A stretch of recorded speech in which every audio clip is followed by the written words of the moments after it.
Good afternoon everyone. तो आज हमारी जो बेसिक अकाउंटिंग की क्लास चल रही थी, जिसमें मैंने आपको अकाउंटिंग इक्वेशंस की भी एक क्लास लगाई थी। तो अकाउंटिंग इक्वेशंस की क्लास अपन ने न्यूमेरिकल नहीं करा, लेकिन उसका बेसिक मैंने आपको बता दिया था। न्यूमेरिकल करने से पहले मैं आपको कुछ एक बेसिक टर्मिनोलॉजी है अकाउंट्स के अंदर जो यूज होती है। अकाउंट्स को पढ़ने से पहले हमें इन टर्म्स का मतलब पता होना चाहिए कि हम किसको क्या बोलते हैं, क्या इनका मतलब होता है, इनका मीनिंग क्या होता है। तो अगर थोड़ा बहुत हमें इसके बारे में पता हो तो हम आगे जो अकाउंट्स पढ़ने वाले हैं उसमें हमारे लिए इजी हो जाएगा। क्लियर? तो पहले अपन इसको क्लियर कर लेते हैं, थोड़ा थोड़ा पढ़ लेंगे जिससे अपन को इनका मतलब समझ में आ जाए। अब देखिए, सबसे पहले अपन बात करते हैं एंटिटी के बारे में। बेटा एंटिटी हमारे पास, अगर अपन एंटिटी की बात करें, टू टाइप्स की एंटिटी होती है। एक तो होती है ऑपरेटिंग, एक होती है नॉन ऑपरेटिंग। ऑपरेटिंग एंटिटी वो एंटिटी होती है जिसका मेन ऑब्जेक्ट प्रॉफिट अर्न करना होता है। जिस बिजनेस के अंदर वो बिजनेस जो प्रॉफिट अर्न करते हैं, प्रॉफिट कमाते हैं। समझ में आया? अब आप मुझसे बोलोगे सर प्रॉफिट तो हर बिजनेस कमाता है, ऐसा कोई बिजनेस ही नहीं होता जिसमें प्रॉफिट नहीं हो। बेटा होता है ना।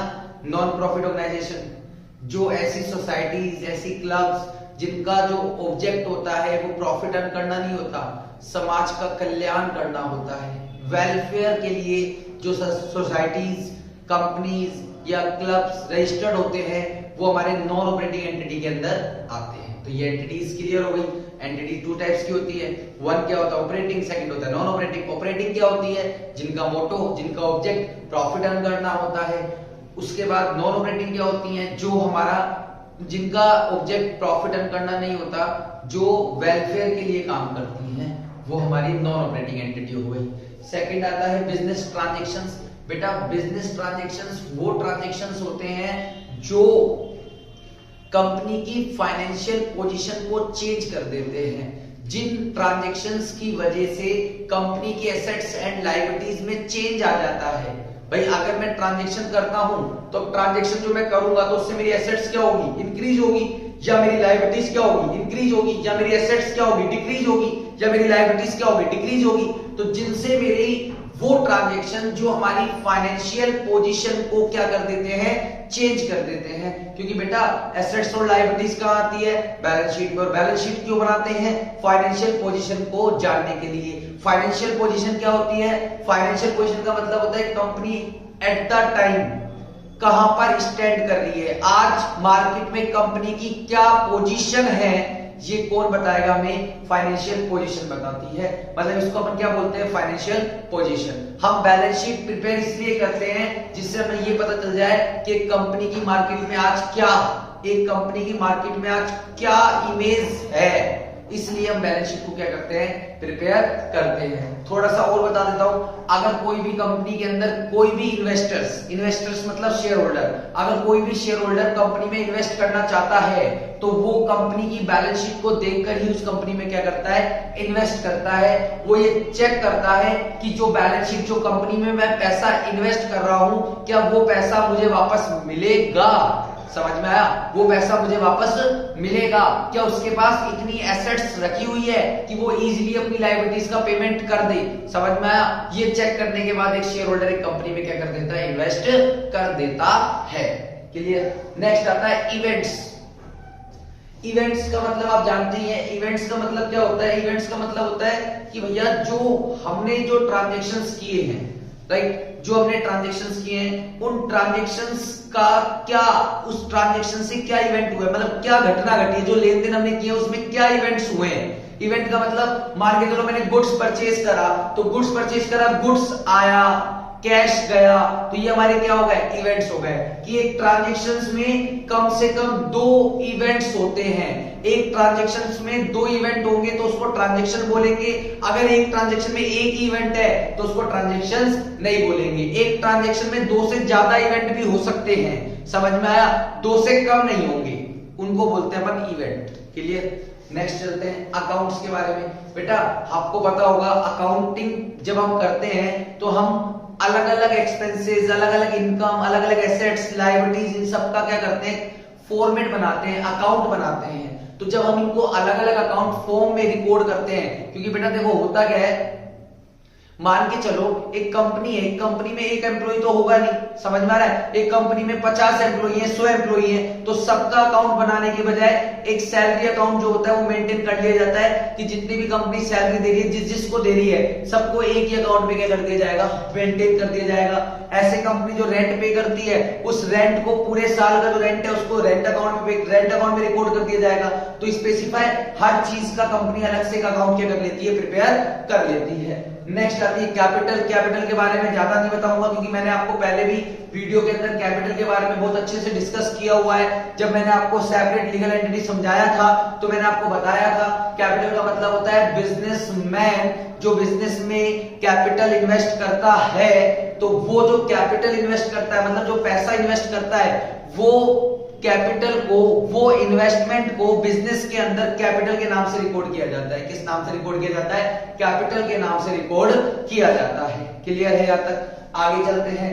ड्राइंग क्या होता है, ड्राइंग के बारे में सुन लेना एक बार। जो नॉन कॉमर्स वाले बच्चे हैं उसके लिए ड्राइंग एक नया वर्ड है, तो आराम से सुनना एक बार ड्राइंग क्या होता है। बेटा ड्राइंग का मतलब, ये ड्राइंग भी सेपरेट लीगल एंटिटी कंसेप्ट के बेसिस पर है। जब एक बिजनेसमैन बिजनेस में पैसा लगाएगा तो बिजनेस की लायबिलिटीज होती है कि वो पैसा बिजनेसमैन को वापस क्या करेगा, रिटर्न करेगा। सेम उसी तरीके से अगर एक बिजनेसमैन बिजनेस से पैसा विड्रॉल करता है, पैसा निकालता है पर्सनल एक्सपेंसेस के लिए, तो उसको किस नाम से रिकॉर्ड किया जाता है, ड्राइंग के नाम से रिकॉर्ड किया जाता है। क्योंकि भैया बिजनेस के अंदर क्या होता है, सेपरेट लीगल एंटिटी क्या बोलता है, जब एक बिजनेसमैन को पैसा वापस करेगा तो बिजनेसमैन भी बिजनेस में से पैसा तो निकाल सकता है, कोई दिक्कत नहीं है, बिजनेस में ऑपरेट वही कर रहा है, पैसा निकाल लेगा, लेकिन उसको किस नाम से रिकॉर्ड किया जाएगा, ड्राइंग के नाम से रिकॉर्ड किया जाएगा।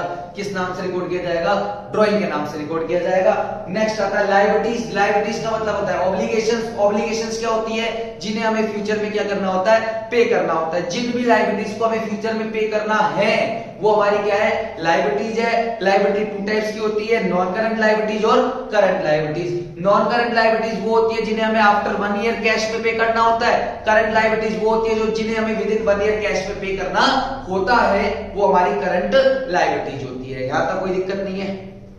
आगे चलते हैं। लायबिलिटीज के बाद हमारे एसेट्स आती है। एसेट्स भी 2 टाइप्स की होती है, करंट एसेट्स और non current assets. Non current assets वो एसेट्स होती है जिन्हें आफ्टर 1 ईयर कैश में क्या करना होता है, जो आफ्टर 1 ईयर कैश में क्या हो जाती है, कन्वर्ट हो जाती है। जो आफ्टर 1 ईयर कैश में कन्वर्ट होती है वो हमारी नॉन करंट एसेट्स होती है। जो विद इन 1 ईयर कैश में कन्वर्ट होती है वो हमारी करंट एसेट्स होती हैं।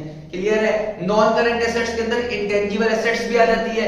इंटेंजिबल एसेट्स वो होती हैं जिन्हें हम ना तो छू सकते हैं ना टच कर सकते हैं, ओनली फील कर सकते हैं। गुडविल है, पेटेंट है, कॉपीराइट है, ट्रेडमार्क है, ये हमारी नॉन करंट के अंदर इंटेंजिबल एसेट्स होती है। ठीक है? उसके बाद इसी के अंदर फिक्टिशियस भी आ जाता है। P&L का डेबिट बैलेंस यानी कि लॉस होता है। अंडरराइटिंग कमीशन, जो कंपनी शेयर्स को इशू कराती है ब्रोकर के थ्रू, समझ में आया? तो ब्रोकर को जो कमीशन दिया जाता है शेयर्स इशू करने के बदले में, उसको बोला जाता है अंडरराइटिंग कमीशन। डिस्काउंट और इशू हो गया, प्रीमियम और रिडक्शन हो गया, ये सारा का सारा फिक्टिशियस के अंदर आता है। किसके अंदर आता है? फिक्टिशियस के अंदर। वैसे तो देखो एसेट्स के 2 टाइप्स हैं, करंट और नॉन करंट, लेकिन अगर थोड़ा सा इसको एक्सप्लेन करें तो 4 टाइप्स में कन्वर्ट हो जाती है, फिक्स, इंटेंजिबल, करंट और फिक्टिशियस। राइट? क्लियर है? मैं भी जब अकाउंटिंग इक्वेशन कराऊंगा तो उससे पहले आपको इसका चार्ट बनवा के दिखा दूंगा, चार्ट बना दूंगा, जिससे आपको आगे इन फ्यूचर दिक्कत नहीं आएगी। सॉरी। अब बात आती है बेटा रिसिप्ट के बारे में। रिसिप्ट को समझने के लिए आप ऐसे समझो, रिसिप्ट हमारी 2 टाइप्स की होती हैं, कैपिटल रिसिप्ट और रेवेन्यू रिसिप्ट। अब बात आती है कैपिटल रिसिप्ट। रिसिप्ट का मतलब बेटा पता है क्या है? देखो अगर देखो नॉर्मल बुक का डिफरेंस की बात करूं ना, बुक में क्या लिखा हुआ है, बुक में तो सिर्फ इतनी सी चीज लिखी हुई है, रिसिप्ट। कैपिटल रिसिप्ट वो रिसिप्ट होती हैं जो बैलेंस शीट के अंदर आती हैं, जो भी पैसा बैलेंस शीट के अंदर आएगा वो हमारी कैपिटल रिसिप्ट होती है। जो ट्रेडिंग और P&L में आती है वो हमारी रेवेन्यू रिसिप्ट होती है। रेवेन्यू रिसिप्ट का मतलब जैसे सेल है, रेवेन्यू रिसिप्ट है। Interest on investment, rent receipt, discount receipt, ये हमारी रेवेन्यू रिसिप्ट है। लेकिन अगर हम बैंक से लोन ले रहे हैं, शेयर इशू करके पैसा आ रहा है, समझ में आ रहा है, तो ये सारी की सारी हमारी कौन सी रिसिप्ट हो जाएगी? कैपिटल रिसिप्ट हो जाएगी। कौन सी रिसिप्ट हो जाएगी? कैपिटल रिसिप्ट हो जाएगी। अब एक्सपेंडिचर भी सेम वही चीज है, से एक्सपेंडिचर में भी दो एक्सपेंडिचर होते हैं, कैपिटल एक्सपेंडिचर, रेवेन्यू एक्सपेंडिचर। वो एक्सपेंडिचर जो हम हर साल करते हैं, जो हर साल हम एक्सपेंसेस करेंगे, हर साल उनका बेनिफिट लिया जाता है, वो हमारे लिए रेवेन्यू एक्सपेंडिचर है। वो एक्सपेंडिचर जो हम एक बार करते हैं, लॉन्ग टर्म के लिए बेनिफिट लिया जाता है, वो हमारे कौन से एक्सपेंडिचर है? Capital expenditure. जैसे फर्नीचर खरीदा, एक बार खरीदा, 4-5 साल की गई, 4-5 साल बाद लेकर आएंगे, तो हमारा कौन सा हो गया? Capital expenditure. अगर मैं एक एज अ टीचर की बात करूं, तो जो मैं मार्कर खरीदता हूं, डस्टर खरीदता हूं, इंक खरीदता हूं, ये सब मेरे लिए कौन सा एक्सपेंडिचर है? Revenue expenditure. इस साल खरीदा, इस साल बेनिफिट लिया, नेक्स्ट ईयर जब मैं पढ़ाऊंगा, वापस से मुझे इंक वगैरह लेकर आनी होगी, मार्कर वगैरह लेकर आना होगा, तो ये मेरा कौन सा एक्सपेंडिचर हो गया? रेवेन्यू एक्सपेंडिचर हो गया। नेक्स्ट बेटा, एक्सपेंसेस क्या होता है? क्या होता है एक्सपेंसेस? बेटा एक्सपेंसेस का मतलब होता है कि जब हम बिजनेस को चलाते हैं, बिजनेस को ऑपरेट करते हैं, बिजनेस के अंदर रेवेन्यू चाहते हैं, रेवेन्यू अगर जनरेट करना है। अब आप बोलोगे सर रेवेन्यू क्या होता है? बेटा रेवेन्यू का मतलब देखो, रेवेन्यू और प्रॉफिट दोनों अलग अलग चीज है। रेवेन्यू और प्रॉफिट और रेवेन्यू, या फिर मैं बात करूं, रेवेन्यू लिखा नहीं है मैंने यहाँ पर, प्रॉफिट और रेवेन्यू दोनों अलग अलग चीज है। रेवेन्यू का मतलब है टोटल मेरे पास, अगर मैं कोचिंग का एग्जांपल दूं मेरी, तो कोचिंग में जितनी मेरे पास फीस रिसीव्ड करी है, वो सारी मेरे लिए रेवेन्यू है। जब इस फीस में से कोचिंग के सारे एक्सपेंसेस को लेस कर दूंगा, तो ये मेरे लिए क्या हो जाएंगे? एक्सपेंसेस हो जाएंगे। अब फीस जो मैंने रिसीव करी है, उसमें से जो खर्चे मैंने लेस करे हैं, उसके बाद जो पैसा मेरे पास बचेगा, वो मेरे लिए क्या होगा? प्रॉफिट होगा। क्या होगा? प्रॉफिट होगा। सेम इनकम को आप प्रॉफिट के नाम से रिप्रेजेंट कर सकते हो कि रेवेन्यू में से एक्सपेंसेस लेस करने के बाद आपको क्या जनरेट हो जाती है? इनकम जनरेट हो जाती है, तो वो इनकम हो गई। प्रॉफिट मैंने आपको बता ही दिया। रेवेन्यू में से अगर अपन देखो, इनकम को आप ये भी बोल सकते हो, इनकम को आप ये भी बोल सकते हो कि देखो प्रॉफिट तो होगा, रेवेन्यू माइनस एक्सपेंसेस प्रॉफिट हो जाएगा। इनकम वो जो फ्यूचर में जनरेट हो सकती है, या फ्यूचर के इंसिडेंट पर जनरेट हो सकती है। मान के चलो मैंने शेयर्स के ऊपर मैंने इन्वेस्टमेंट किया था, वहां से मुझे रिटर्न मिला है, ठीक है। कोई एसेट्स मैंने बेचा, उसके ऊपर मुझे प्रॉफिट हो गया, तो वो मेरे लिए इनकम बोल सकते हो। प्रॉफिट का मतलब तो वही होता है, सेल्स में से जब खर्चे माइनस करेंगे तो जो हमें होगा वो क्या होता है? प्रॉफिट होता है। या तो प्रॉफिट होगा या लॉस होगा। इनकम समझ में आया? इनकम का मतलब कोई मैंने एसेट्स को बेचा, वहां से मुझे प्रॉफिट हुआ, इनकम है। समझ में आया? कोई मैंने इन्वेस्टमेंट कर रखा है शेयर्स वगैरह के अंदर, वहां से मुझे रिटर्न मिली, वो मेरे लिए क्या है? इनकम है। क्लियर? तो ये वाला पूरा मैंने आपको समझा दिया है। गेन और इनकम में ज्यादा डिफरेंस नहीं है। गेन वही चीज है, फ्यूचर पे डिपेंड करता है। एसेट्स को बेचने से जो पैसा मिलता है, वो हमारे लिए क्या हो जाएगा? गेन हो जाएगा। अगर कोई एसेट्स को मैंने कम पर बेच दिया, तो मेरे लिए क्या हो जाएगा? लॉस हो जाएगा। ठीक है। अब बात आती है परचेज क्या होती है। परचेज क्या होती है बेटा? जब हम गुड्स को परचेज करते हैं रीसेल के लिए, जब हम गुड्स को रीसेल के लिए मतलब बेचने के लिए गुड्स खरीदे हैं। मेरा टीवी का शोरूम है, मैंने टीवी खरीदी है, फ्रिज खरीदा है, वॉशिंग मशीन खरीदी है सेल करने के लिए, तो ये सारा जो वॉशिंग मशीन, टीवी वगैरह, ये मेरे लिए गुड्स को, अगर मैं इनको रिकॉर्ड करूंगा तो गुड्स के नाम से रिकॉर्ड करूंगा, क्योंकि ये जो मेरे लिए, ये जो मैंने खरीदा है, ये मैंने रीसेल के लिए खरीदा है। तो रीसेल के लिए जो अपन खरीदते हैं उसको क्या बोलते हैं? परचेज बोलते हैं। ठीक है। सेल क्या होती है? सेल का मतलब होता है जब मैं किसी को एक पर्टिकुलर प्राइस पर, एक पर्टिकुलर कंसीडरेशन पर किसी को ओनरशिप ट्रांसफर कर देता हूं, पोजीशन ट्रांसफर कर देता हूं। सपोज टीवी आज मेरे शोरूम पे लग रहा है, ठीक है, जो सामने वाला मिस्टर एक्स है, उसने मुझे क्या करा? उस टीवी का प्राइस पे करा। मैंने वो टीवी, जैसे उसने मुझे प्राइस दिया, मैंने वो टीवी की पोजीशन, ओनरशिप किसको दे दी? एक्स को ट्रांसफर कर दी। अब वो टीवी पे जो हक है वो किसका है? एक्स का है। तो एक पर्टिकुलर कंसीडरेशन के बदले में जब ओनरशिप और पोजीशन ट्रांसफर कर दी जाती है, उसको क्या बोला जाता है? सेल्स बोला जाता है। गुड्स मैंने आपको बता ही दिया। गुड्स का मतलब होता है जब अपन रीसेल के लिए, यानी कि रीसेल यानी कि बेचने के लिए कोई भी सामान खरीदते हैं तो वो गुड्स की डेफिनेशन में आ जाता है। क्लियर है। स्टॉक, अब स्टॉक का मतलब पता है क्या होता है? स्टॉक का मतलब opening stock, closing stock, right. जो गुड्स मैंने खरीदा, सुनना, जो गुड्स मैंने खरीदा, सपोज मैं एग्जांपल से समझाता हूं। 100 टीवी मैंने खरीदी है, 80 टीवी बिक गई है, जो 20 टीवी बच गई है ना, जो अनसोल्ड, जो बिना बिके रह जाता है, उसको बोलते हैं अनसोल्ड स्टॉक। कौन सा स्टॉक? Unsold stock. क्लियर। अब 80 टीवी बेच दी, 20 टीवी अभी मेरे पास रिमेनिंग, मेरे पास गोडाउन में है, मेरे शोरूम में है। 20 टीवी जो अनसोल्ड है उसको बोलेंगे क्लोजिंग स्टॉक। कौन सा स्टॉक? Closing stock. अब जैसे ही कल मैं शोरूम ओपन करूंगा तो सबसे पहले जो मैंने परचेज भी करी होगी टीवी, या मैंने और भी टीवीज मंगाई होंगी, मैं उसको ओपन नहीं करूंगा, उनके बॉक्स को ओपन नहीं करूंगा। पहले मेरा सबसे पहले काम रहेगा 20 टीवी को क्या करना? रीसेल करना। तो जो कल का बिना बिका गुड्स था, कल का अनसोल्ड स्टॉक था, वो आज मॉर्निंग का ओपनिंग स्टॉक बन जाएगा। कौन सा स्टॉक बन जाएगा? ओपनिंग स्टॉक बन जाएगा। कल का अनसोल्ड स्टॉक जो कल बिना बिके रह गया था, वो आज का, कल का तो क्या था? Closing stock. आज सुबह का वो क्या बन जाएगा? ओपनिंग स्टॉक बन जाएगा। क्या बन जाएगा? Opening stock. उसके बाद अपन बात करते हैं इन्वेंट्री। इन्वेंट्री का मतलब भी क्या होता है? स्टॉक होता है। इन्वेंट्री का मतलब भी क्या होता है? स्टॉक होता है। क्लियर है। अब बेटा सुनो, ये मैंने आपको टर्मिनोलॉजी जल्दी से फटाफट से मैंने आपको रिकॉल करवा दी है। मतलब अगर आप ये वीडियो देख के जाओगे एग्जाम से पहले भी ना, तो भी आपको ये टर्मिनोलॉजी वाला जो चैप्टर है उसको ज्यादा डीपली पढ़ने की जरूरत नहीं है। इन वीडियो के जरिए भी आप इसके बारे में लिख सकते हो, इतना मैंने आपको बता दिया। ठीक है। अब आगे चलते हैं। एक छोटा सा टॉपिक और मैं कवर कर लेता हूं इस वीडियो के साथ ही, इसी वीडियो के अंदर टॉपिक कवर कर लेता हूं। एक होता है बेसिस ऑफ अकाउंटिंग। अभी मैंने आपको ना एक वीडियो इसमें डाली हुई है, वो भी मैं प्लेलिस्ट के अंदर अटैच कर दूंगा।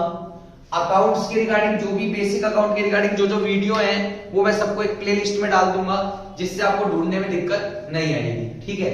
अब सुनना, बेसिस ऑफ अकाउंटिंग और समझा देता हूं मैं आपको। बेसिस ऑफ अकाउंटिंग क्या होता है?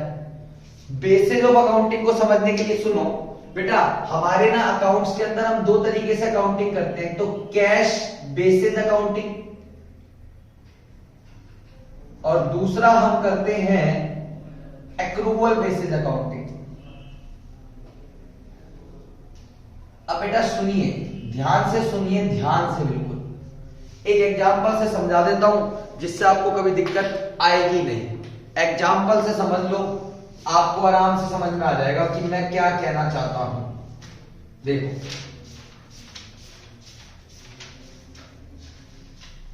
एक मिनट का टाइम लूंगा।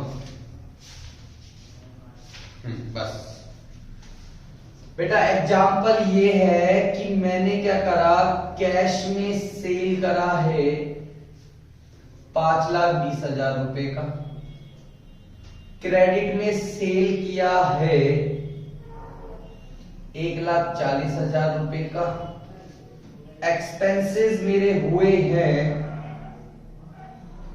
आउट ऑफ विच, इसमें लिखा हुआ है, ब्रैकेट लगाया हुआ है, out of which ₹60,000 is still to be paid,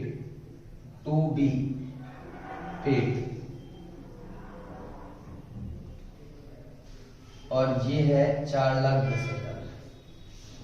लो भैया, अब बेटा इसमें ना हमें नेट प्रॉफिट निकालना है। कौन सा प्रॉफिट निकालना है? अब सुनिए बेटा, जो कैश बेसिस अकाउंटिंग है ना, जो अपने यहां पर कैश बेसिस पे काम कर रहे हैं, जो अपने यहां पर कैश बेसिस पे काम कर रहे हैं ना, वो पता है क्या करेंगे?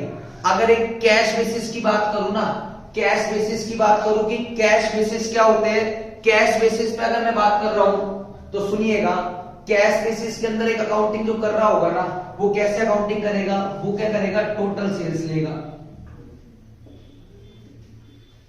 टोटल सेल्स में पता है वो किसको इंक्लूड करेगा?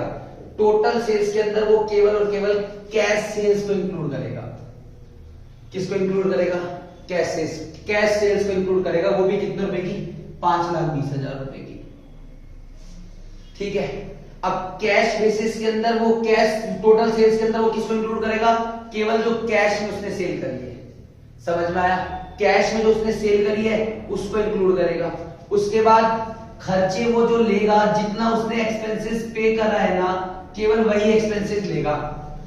4,10,000 टोटल एक्सपेंसेस है, 60,000 अभी पे नहीं करे हैं, तो कितने एक्सपेंसेस हो जाएंगे? 3,50,000 रुपए। तो अब यहां पर 3,50,000 रुपए हो जाएंगे, तो प्रॉफिट बता दो कितना आ जाएगा? 1,70,000 रुपए। इसका जो नेट प्रॉफिट आएगा वो आएगा 1,70,000 रुपए। ठीक है, उसके बाद इसको ईएस कर लो। ठीक है, अब देखो टोटल सेल्स हो गई, एक्सपेंसेस हो गए, नेट प्रॉफिट हो गया। अगर मैं एक्रूवल बेसिस की बात करता हूं, एक्रूवल बेसिस में क्या होता है? एक्रूवल बेसिस के अंदर क्या होगा? एक्रूवल बेसिस जब अकाउंटिंग करूंगा तो यहां पे जब मैं टोटल सेल्स लूंगा ना बच्चों, तो यहां पर चाहे कैश में हो या क्रेडिट में, चाहे मिला हो या मिला नहीं हो, दोनों को कंसीडर करते हैं। तो 4 5 20 प्लस में 1 40 कितना हो गया?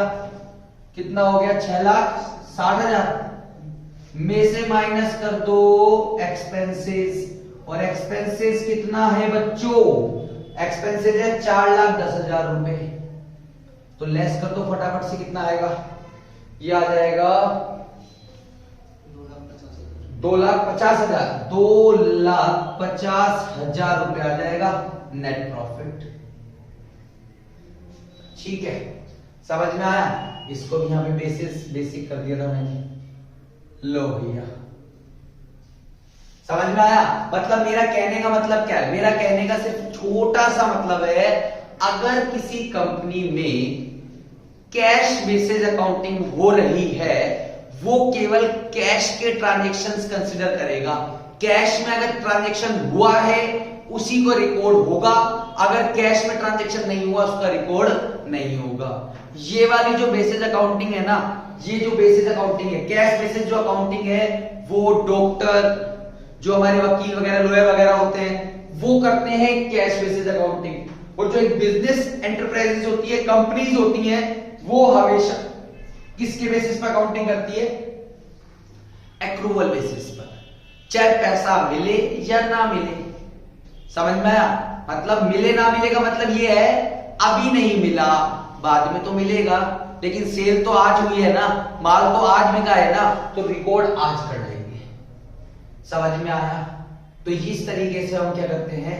कैश बेसिस और एक्रूवल बेसिस अकाउंटिंग करते हैं। ये छोटा सा कंसेप्ट मैंने आपको इसी के वीडियो के अंदर ले लिया है। ठीक है, अब मैंने देखो आपको ये सारी अकाउंटिंग टर्म जो होती हैं, जो अकाउंट्स में आने वाली टर्म्स हैं, वो मैंने उसको एक्सप्लेन कर दिया है।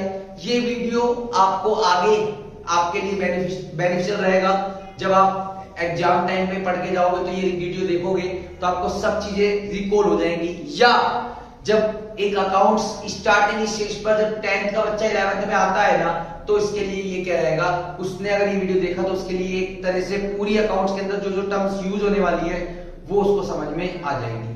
तो वापस से मिलते हैं एक नई वीडियो के साथ। क्लियर है? अगर वीडियोस अच्छी लगे तो लाइक, कमेंट, सब्सक्राइब। एक चीज और, अगर किसी को कोई भी प्रॉब्लम हो या कुछ और वीडियो या कोई ऐसा कंसेप्ट समझना है तो आप मुझे कमेंट कर सकते हैं। ठीक है, चलो।